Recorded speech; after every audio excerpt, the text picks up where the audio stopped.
This is Dream Power Radio, the place where your dreams turn into reality. Here is your host, Debbie Spector-Weissman.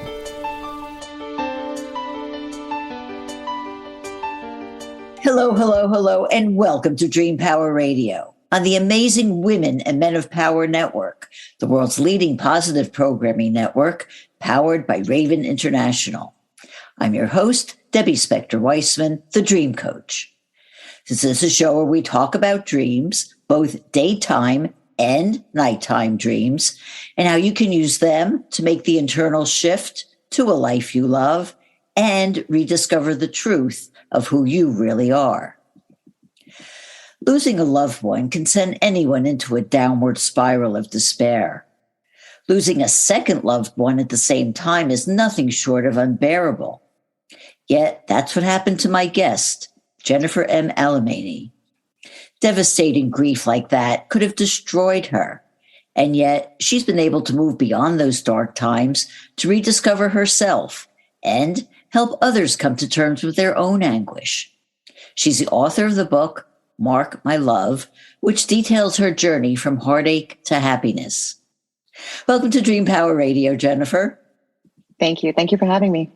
Oh, it is my pleasure. It's just an important subject to discuss. So tell me, when did you suffer your losses, and is it hard to talk about it now?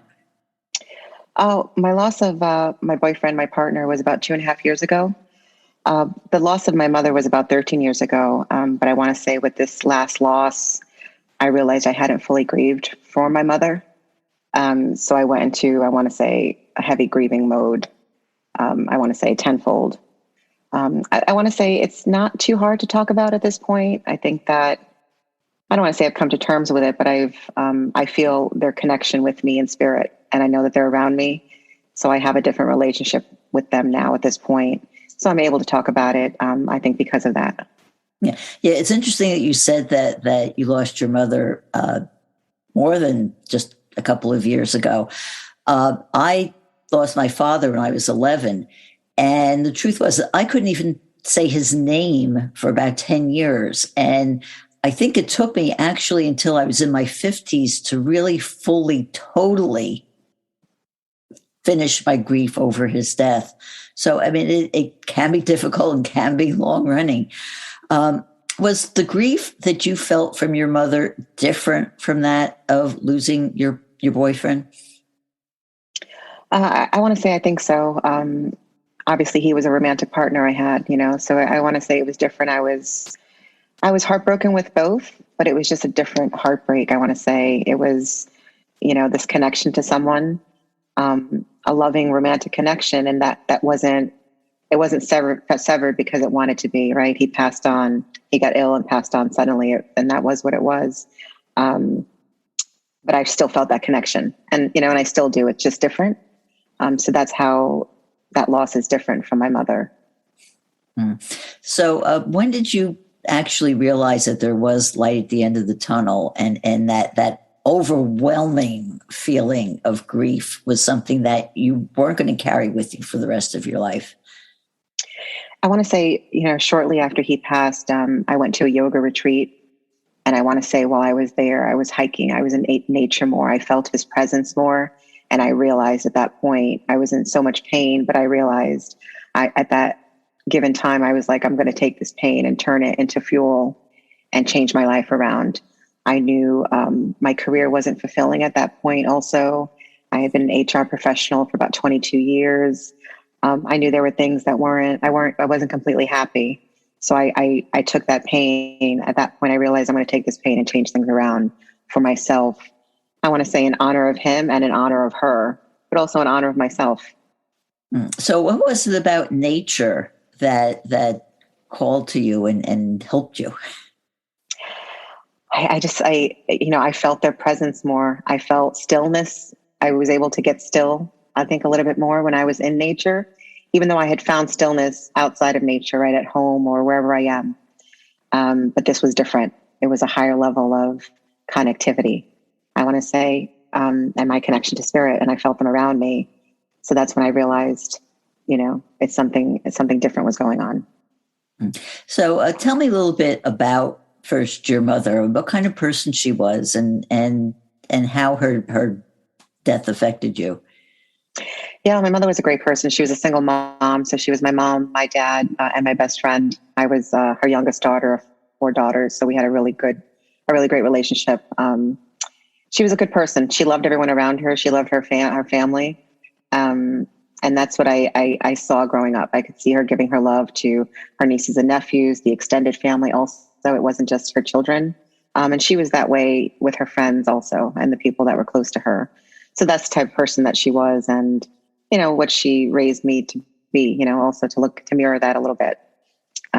So that loss was hard because we were so close. I used to talk to her multiple times a day, especially in my adult life. Like, she was my go-to person of, if something was going on or I needed advice on something.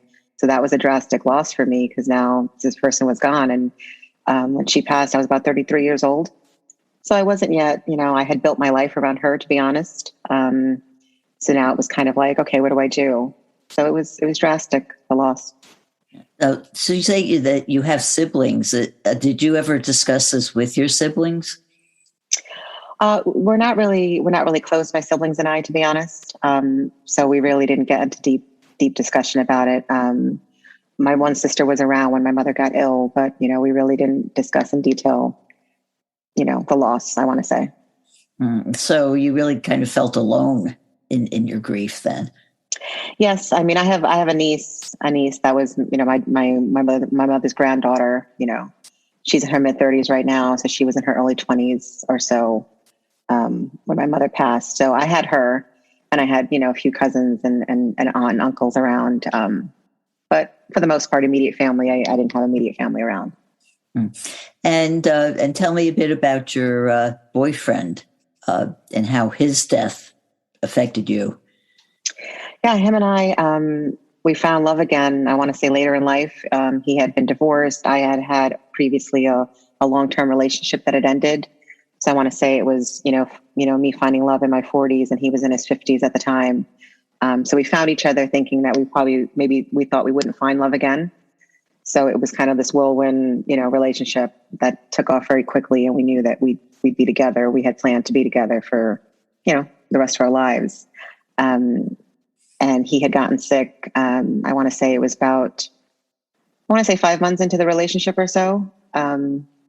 He had gotten ill, and then he was gone 10 months later after the relationship had started. So it was this, you're talking emotions going from falling in love to then crashing into grieving 10 months later.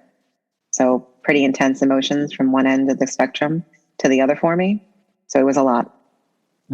So now that you've gone through this, what do you say to other people who are struggling with their grief? Just to keep going, keep getting up every single day, right? Even though it may seem, one day you may seem fine and the next you're not. I want to say just to keep getting up. Is that what I tell folks? To continue to have hope, that there's love around us, that our loved ones are around us in spirit, and they want us to keep going and generating that love that they have for us, because it's still there. So just to keep going, it's important. Yeah, I want to get into more about that whole idea of love, because certainly as a coach, I stress self-love and the ability to love ourselves, to love other people. What does love have to do with the grieving process? I agree with you with the self-love. I mean, that's an important part of it. I realized that I didn't give myself the proper self-love for the past 13 years when my mother had been gone. I realized that through this last loss. And that's when, now my self-love is, I'm the most important thing right now. And I realize that. And I think that's what, then we're able to love others and give that out, but if it's not there for ourselves, I don't think that we generate it in the higher vibration that we're supposed to, that we're meant to, I feel. So tell me, how is your life different now than it was before? I'm thankful. I'm grateful. To be honest, I was always grateful, but it's another level. I wake up every single day and I thank God, I thank Source for waking me up and, just for another day. And I take it from there. So it's very different in a sense. And I'm not, looking at the small stressors in life and letting them, spiral me out of control like they previously did. I don't really get stressed out about anything. I have my prayers, I have my meditation, and so it's just, my life is in a different space spiritually than it was before, I want to say. And that's the big difference. Sometimes when we suffer a devastating loss, whether it's a death or some other kind of loss in our life, we kind of feel like that's it. We're in this hole. And when you have that kind of feeling, how do you dig out of that hole?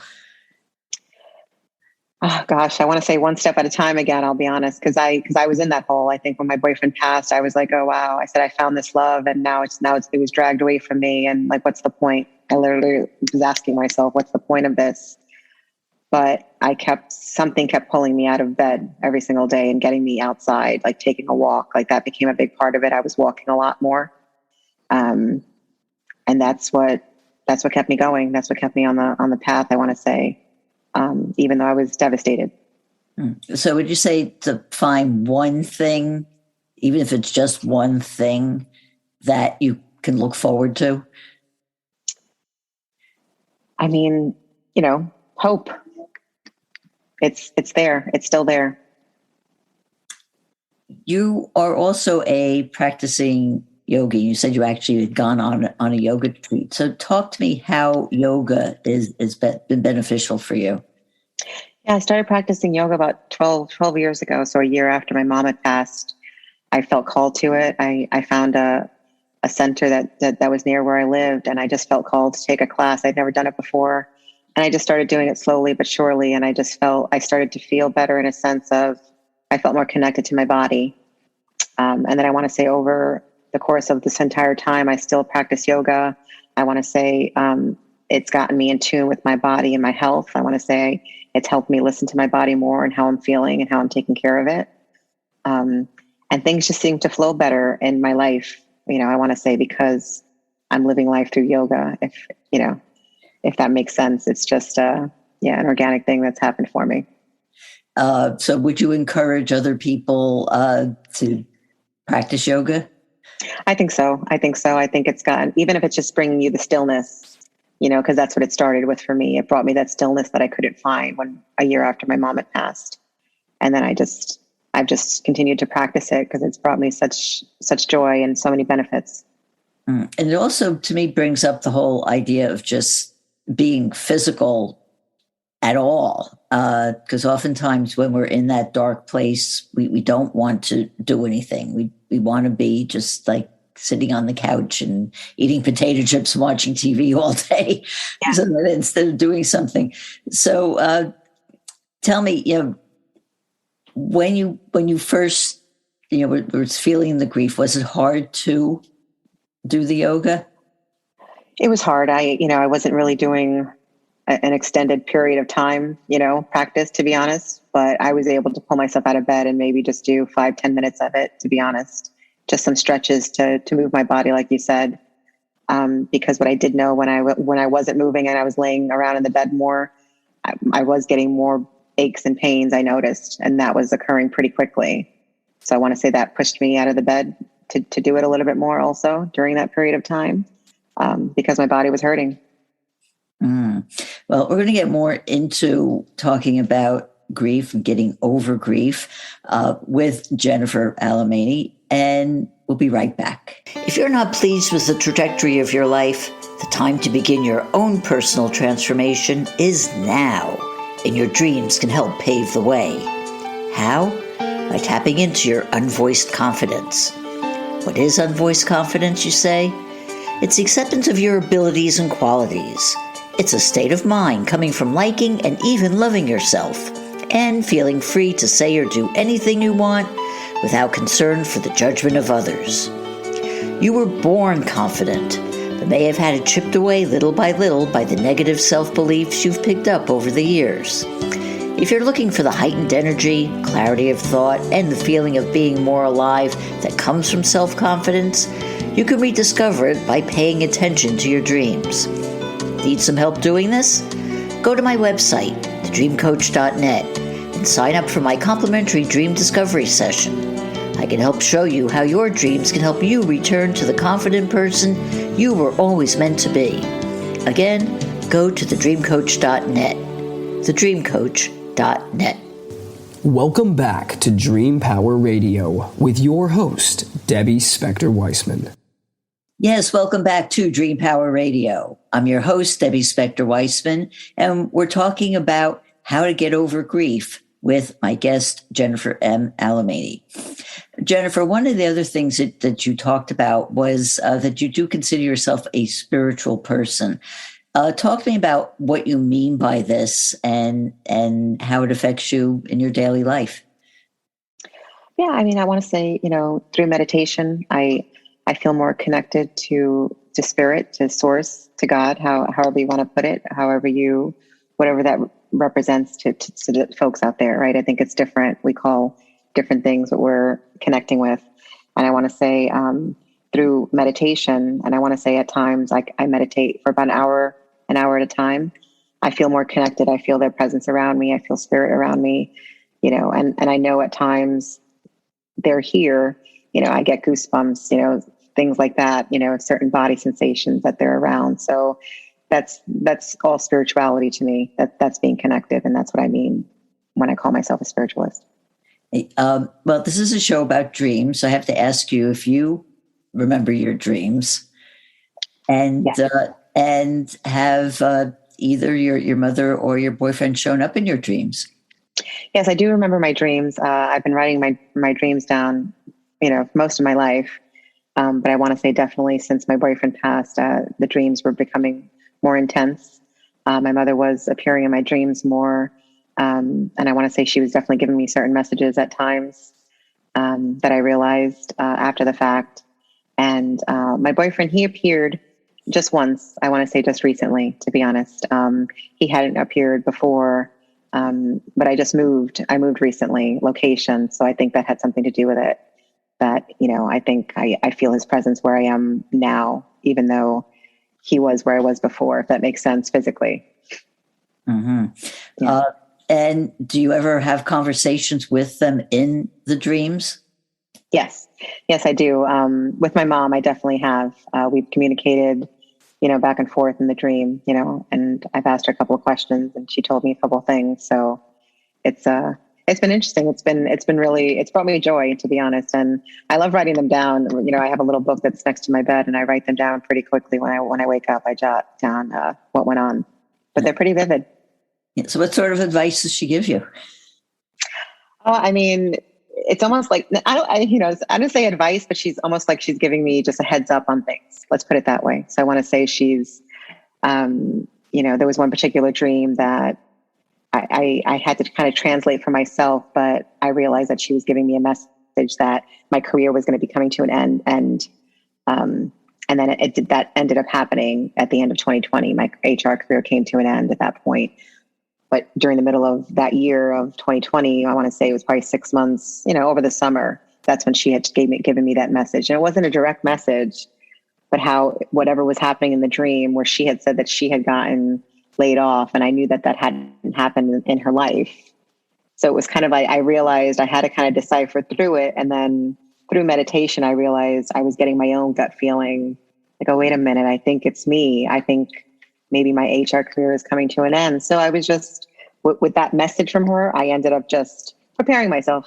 I just got my ducks in a row, basically saying, okay, if my career is going to end organically on its own, just make sure I have, some things in order. And then that's what I did. And then it did, my career did come to an end at the end of 2020. Yeah. Well, I'm sorry that had to happen, but I'm glad that you're talking about your having these conversations with your mother, because so many people, when I tell them that, loved ones can come to them in their dreams, they don't believe it. But you have no problem with that. Yeah, no, I don't. I want to say when I was younger in my 20s, my grandmother had passed on, and that's my mother's mother at that point. And she was coming to me into the dreams with me, my grandma.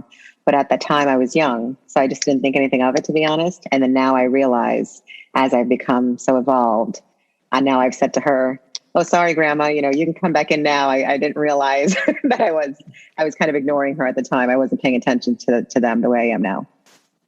Well, do you think that your dreams had any effect in you, helping you cope with your grief?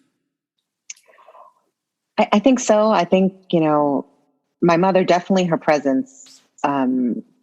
Every time she would appear in my dreams, I would feel calm and just at peace the next day. You know what I mean? So there was a presence about it, having her appear, that calmed me down and brought me some joy. So there was something to it, and I think that my boyfriend not appearing for so long in my dreams, I know that also impacted me, that I wondered why he hadn't, even though I was speaking to him, he still hadn't appeared. But who knows what that was, but he finally did. So it's and that too, I felt very, very happy the next day, just joyful. Mm-hmm. I'm so glad you said that, because it is so important to realize that our dreams are there for our benefit, and we must start paying attention to them. Yeah. During the intro, I mentioned that you wrote a book called "Mark My Love," and of course, the people listening to this podcast can see it, but the beautiful cover is in your background there behind you. Tell me about what prompted you to write this book.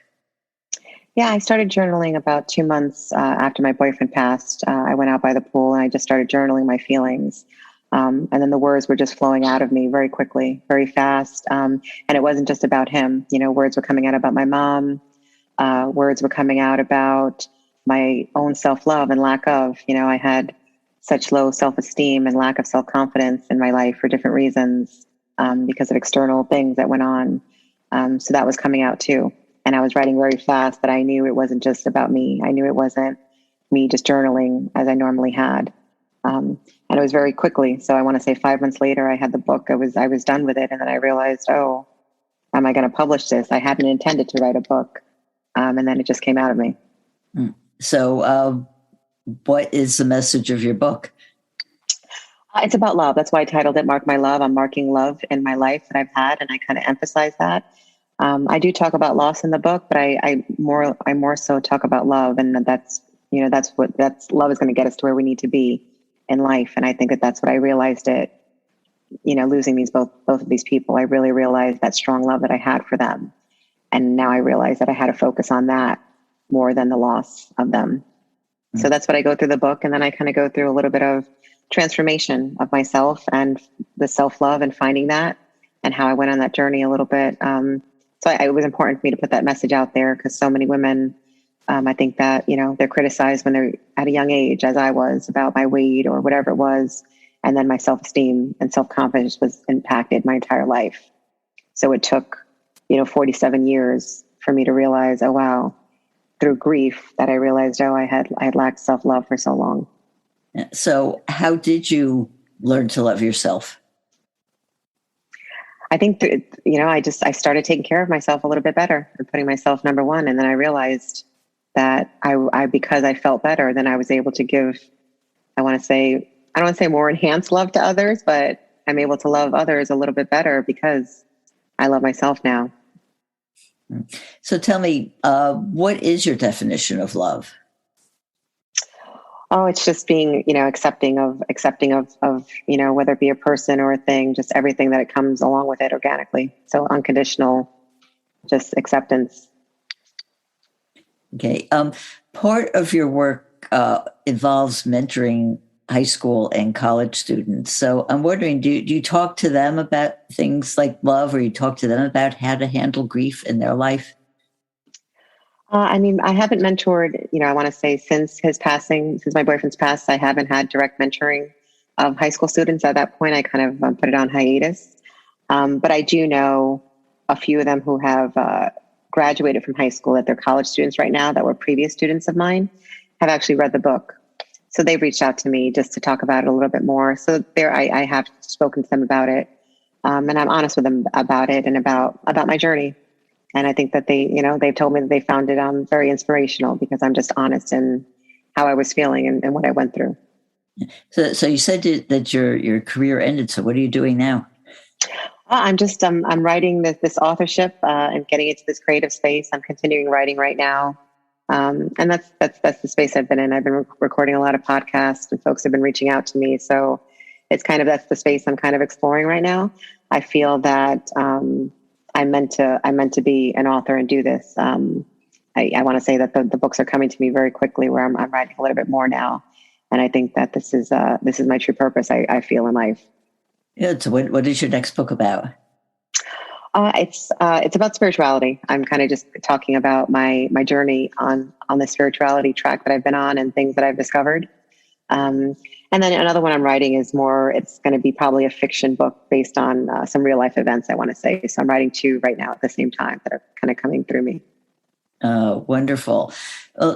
Jennifer, how can people find out more about you and your work? On my website, jennifermalemany.com. I have my website there, all the clicks to get the books. The book are there. I'm on Instagram, Jennifer M. Alemany. I'm on Facebook and LinkedIn as well. Wonderful. Well, Jennifer, thank you so much for being on Dream Power Radio today. We've been speaking with author and mentor Jennifer M. Alemany. But before I go today, I want to mention something about an exciting new project that I've been involved with. Jennifer talked about writing and how she thought she could never be a writer, and here she is now, a published author. Well, a lot of people feel that way, and with today's market in the publishing business, it is possible to be an author. So I worked with my associates at Raven International, and I've developed a new TV show called So You Want to Be a Writer. It's a 30-minute program where I talk with 3 publishing pros about how to break into the writing business if you've never done it before. We talk about several different things. I talk with a writing professor about essay writing and how that could be a wonderful way to get people to notice you. And she talks about what kinds of things to write about, who to send it to, and even how to write a query letter to these people. That's an effective way to get to them. I also talk with a woman who founded her own publishing company. And she did this because she had a story to tell, and in the process realized that she could offer that opportunity to other people. And she does that now. She's been able to bring authors from their story idea to publication, not only publication, but to promotion, and turn them into best-selling authors. And I also have a discussion with an author who was able to market her book to a major publishing company, and how she did that and what she's been able to do with that, and the importance of all the little tiny details that go into making a book something that people want to pick up and read. So if you're interested in writing, whether you're a published author at all or whether you want to be a published author, check out my new show. It's called So You Want to Be a Writer. And it's available on Roku and Amazon Fire on the Careers from Home channel. So check it out. I think it'll be available this month. Please check it out. And I hope you'll enjoy it. As is, I hope you've enjoyed today's program. If you have, please tell all your friends, follow me, and drop a positive review on your podcast site. Till next time, this is Debbie Spector-Weissman saying, sweet dreams, everybody.